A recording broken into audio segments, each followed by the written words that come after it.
Okay, I have a question.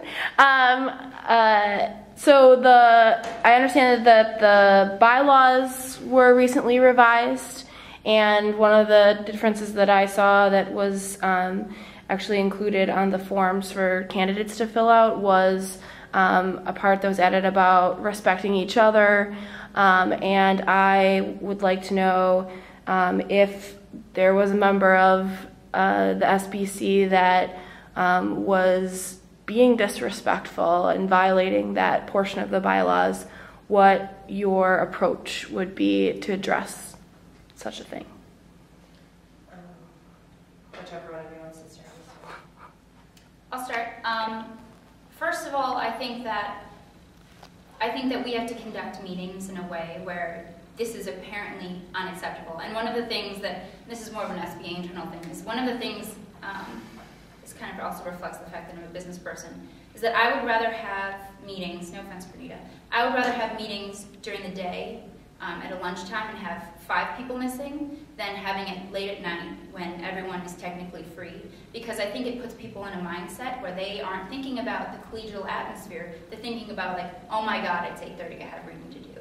And I think that I would rather, first you build the atmosphere where people are mentally present and should be respectful. And I mean, they should be respectful regardless. Now, to answer your question, how do you sanction someone who isn't being respectful? One of the hard things about SBA is it's a volunteer army of people who are extremely busy. So like, how do you motivate volunteer armies? How do you sanction someone when it's not like I can say, I'm going to kill your firstborn if you are rude? I think, first of all, I'm not one of those people that dresses people down in public.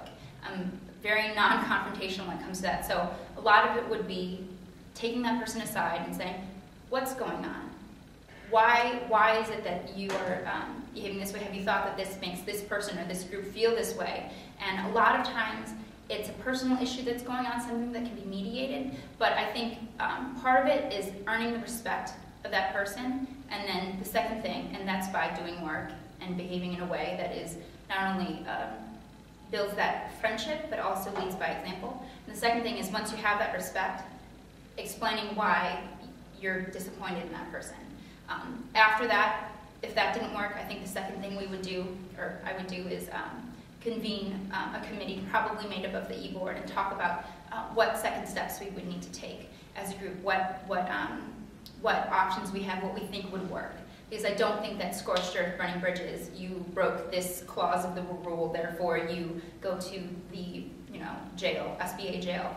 I don't think that that's how you lead. I don't think you lead by fear, I guess is my point, especially in a volunteer army, you can't lead by fear.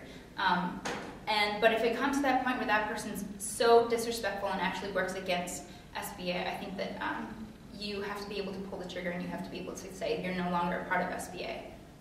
And that's it. You have a special election, you elect a replacement. Yeah, I would reflect all the principles that Michelle just talked about. And the only thing that I think that I would add on that is paying attention to whether it was an isolated incident or if it was recurring behavior. Because I think that that's also important with regard to the approach. So the question, if I recall correctly, is what specifically would I do? And it kind of depends on whether this is something that's habitual or not.